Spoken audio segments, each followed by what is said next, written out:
အခုဒီဗီဒီယိုကြည့်နေတဲ့မိတ်ဆွေကအပြင်မှာအချိန်ကုန်ဆုံးရတာဒါကိုယ့်ရဲ့အိမ်မှာကိုအေးအေးဆေးဆေးနေအချိန်ကုန်ဆုံးရတာကိုကြိုက်တဲ့သူလားဆိုလိုတာဗျာအခုမိတ်ဆွေပိတ်ရက်တွေပါရလို့အပြင်သွားတာရှောက်လဲတာပွဲလန်းတဲ့ပင်တက်တာစသဖြင့်အဲ့ဒါမျိုးတွေပြုလုပ်ရတာဒါကိုယ့်ရဲ့အိမ်မှာကိုခန်းထဲမှာကိုအေးအေးဆေးဆေးနေနဲ့အချိန်ကုန်ဆုံးရတာကိုကြိုက်လားအဲ့ဒါနဲ့ပတ်သက်ပြီးတော့ဗျာတခြားသူတွေကခမားကိုအပေါင်းအသင်းမရှိတာတို့လူတော်မတူတာတို့အိမ်တွင်းအောင်းတာတို့လူကြောက်တာလားတို့စသဖြင့်ဆွဆွဲချက်တွေအမျိုးမျိုးဆွဆွဲတဲ့အခါမှာလဲ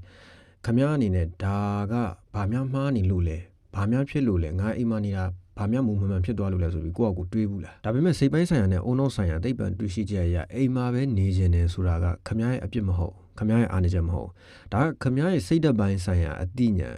emotional intelligence မြင့်မားနေကြောင်းပြသတဲ့သင်္ကေတတစ်ခုပဲဖြစ်ပါတယ်အားလုံးပဲမင်္ဂလာပါကျွန်တော်ကိုဟိန်းပါဒီနေ့မှာတော့အိမ်မှာပဲတီးတက်နေတတ်တဲ့သူတွေရဲ့နောက်ွယ်မှာရှိတဲ့လျှို့ဝှက်စမ်းကြဲတဲ့စိတ်ပညာအကြောင်းကိုကျွန်တော်ရှာဖွေလေ့လာလို့ရတဲ့လောက်လေးပြန်လည်တင်ပြပေးတော့မှာဖြစ်ပါတယ်ပထမဆုံးချက်ကတော့ဗျာခမားရဲ့အာရုံကြောစနစ် nervous system ကြီးတစ်ခုလုံးကအိမ်မှာရှိနေတဲ့အခါမှသာလုံးဝလုံခြုံမှုရရှိတယ်ဆိုပြီးခံစားရတဲ့အတွက်ကြောင့်ပါကျွန်တော်တို့လက်ရှိရုန်းကန်လှုပ်ရှားနေရတဲ့ကဘာကြီးကဗျာစူညံမှုပေါင်း16000နောက်ပြီးဝင်တည်တယ်မလားကောင်းမှုတွေမကောင်းမှုတွေစသဖြင့် energy ဘောင်းစုံပြည့်နှက်နေတဲ့လှုံ့ဆော်မှုတွေလွန်ကဲနေတဲ့ကဘာကြီးတစ်ခုသာဖြစ်ပါတယ်အထူးသဖြင့်စိတ်ဒဏ်ရာ trauma အတိတ်ရှိခဲ့မှုတဲ့သူတွေ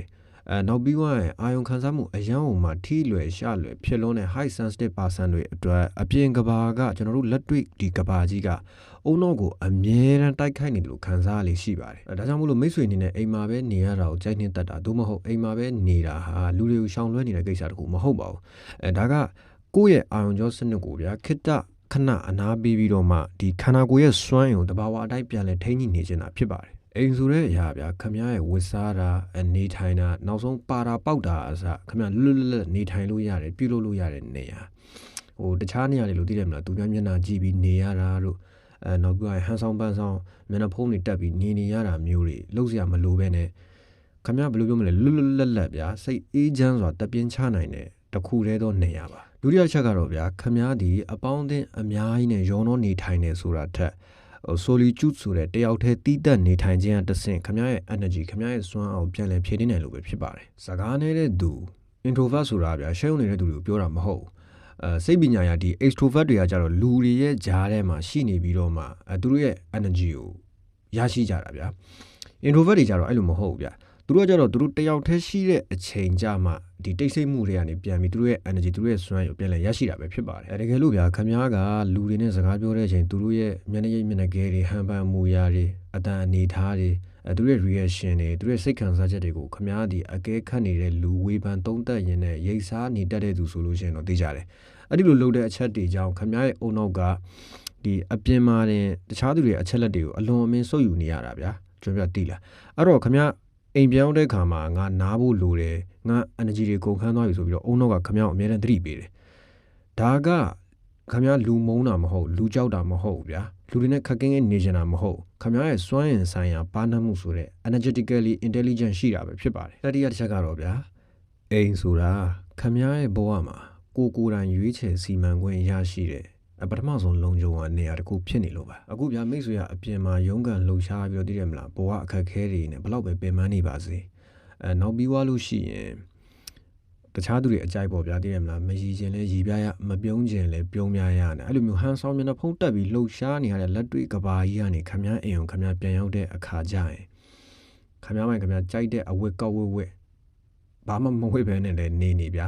အဆုပ်ပဲဝတ်ဘယ်သူမှခမားဘာမှလာပြောမှာမဟုတ်ခမားဖင်ထောင်နေခေါင်းထောင်နေခမားအိမ်ခမားနေရခမားစီးမြင်ခမားကြိုက်တယ်လို့လုပ်ခွင့်ရှိတယ်ဗျာအဲ့တော့ခမားအဲ့ဒါလို့အိမ်မှာနေခြင်းဒီအိမ်ကိုဆွဲလန်းခြင်းဒီအိမ်မှာနေရတာကိုနှစ်သက်ခြင်းဒီကဘာကြီးကိုဒါပိတ်ပင်လိုက်တာမဟုတ်ဘူးဗျာခမားဘဝကိုခမားကိုယ်တိုင်လွတ်လပ်စွာစီမံခန့်ခွဲလိုက်တာပဲဖြစ်ပါတယ်ဒါပေမဲ့လည်းဒီနေ့မှာကျွန်တော်တို့နက်နဲ့တွေးခေါ်စဉ်းစားမယ်မိကုန်းတစ်ခုတော့ရှိလာပါပြီအဲ့ဒါဘာလဲဆိုတော့ဗျာအေဂျင့်တဲ့နေရာတစ်ခုကခမားရဲ့စိတ်ကိုလုံခြုံမှုပေးနိုင်တယ်လို့ခမားကိုငြိမ်းချမ်းမှုပေးနိုင်တယ်လို့မျိုးအဲ့ဒီနေရာကပဲခမားကိုဘဝမှာတောင်းတင်နေစေလိုက်မယ်ဗျာတိလားအဲ့တော့ဗျာမိမိရိုးသားစွာမိကြည့်ဖို့ကျွန်တော်အကြံပြုလိုပါတယ်ဘာလဲဆိုတော့ကိုအိမ်မှာပဲနေတာကစိတ်သက်ခွန်အားတွေကိုပြန်လဲဖြည့်ဆည်းခြင်းလို့လားဒါမှမဟုတ်အပြင်လက်တွေ့ကဘာအရှိတရားကိုရင်ဆိုင်ရမှာကြောက်ရွံ့နေလို့လားခမားကိုယ်ပိုင်ငြိမ်းချမ်းမှုကိုကာကွယ်ရင်းနဲ့လေဗျာ တကယ်လက်တွေ့လောကလက်ရှိလောကအပြင်လောကရဲ့အသစ်အဆန်းတွေကိုခင်ဗျအများကြီးစိန်ခေါ်လို့ရပါတယ်နောက်တစ်ခုကဗျာကျွန်တော်သိထားတဲ့အမှုပညာရှင်တချို့နဲ့အဲ့လိုမျိုးစိတ်တချမ်းခိုင်တဲ့သူအများစုကအိမ်မှာပဲတီးတက်နေရတာကိုအကြိုက်နှစ်တက်တဲ့သူတွေဖြစ်ပါတယ်အကြောင်းကတော့ဗျာကဘာကြီးမှာဖြစ်ပျက်နေတဲ့အကျိုးတရားတွေအကြောင်းတရားတွေအရှိတရားတွေနောက်ပြီးွားရင်ဒီပြိုင်ဆိုင်မှုတွေအာယုံဆိုင်မှုတွေရဲ့နောက်ကိုလိုက်တဲ့အရာကိုခင်ဗျရက်တန့်လိုက်တဲ့အခါမှာကိုယ့်ရဲ့ငြိမ်းချမ်းတဲ့အေးချမ်းတဲ့တကယ်ရှိတဲ့ကိုယ်ပိုင်ကဘာလေးတစ်ခုကိုစတင်ဖန်တီးလာနိုင်လို့ပဲဖြစ်ပါတယ်ဒါကြောင့်ဗျာမိတ်ဆွေနေနဲ့တခြားသူတွေလိုမျိုးအပေါင်းအသင်းဝင်ဆန်းတယ်ဆိုတာကိုတက်တည်ပြဖို့အတွက်အပြင်ကိုအတင်းယုံထွက်ဖို့မကြိုးစားပါနဲ့အဲ့ဒီအစားဗျာခမရဲ့နှလုံးသားခမရဲ့အသွေးသားခမရဲ့အာယုံကြောစနစ်ခမရဲ့စိတ်ခံစားချက်ကနေပြီးတော့အလိုရှိဆုံးအရာကဘာဖြစ်မလဲအဖြစ်ချင်းဆုံးအရာကဘာလဲဆိုတော့ပြန်ပြီးကိုမေးခွန်းထုတ်ဆန်းစစ်နေသင့်ပါတယ်အဲ့ဒီလိုမျိုးကိုမေးခွန်းပြန်မေးပြီးတော့ဆန်းစစ်သုံးသပ်တတ်တဲ့အကျင့်ကိုခမတို့အထင်မသေးလိုက်နဲ့နော်ဘာဖြစ်လို့လဲဆိုတော့အဲ့ဒီအကျင့်လေးရပဲဗျာခမရဲ့ဘဝတစ်ခုလုံးပြောင်းလဲသွားစေနိုင်လို့ပါဟုတ်ကဲ့ပါကျွန်တော်တင်ပြလိုတဲ့အချက်လေးကတော့ဒီလောက်ပါပဲအဆုံးလေးကြည့်ရှုနားထောင်ပြီးတဲ့သူတယောက်ချင်းစီတိုင်းအောင်လဲကျေးဇူးတင်ပါတယ်ခင်ဗျာ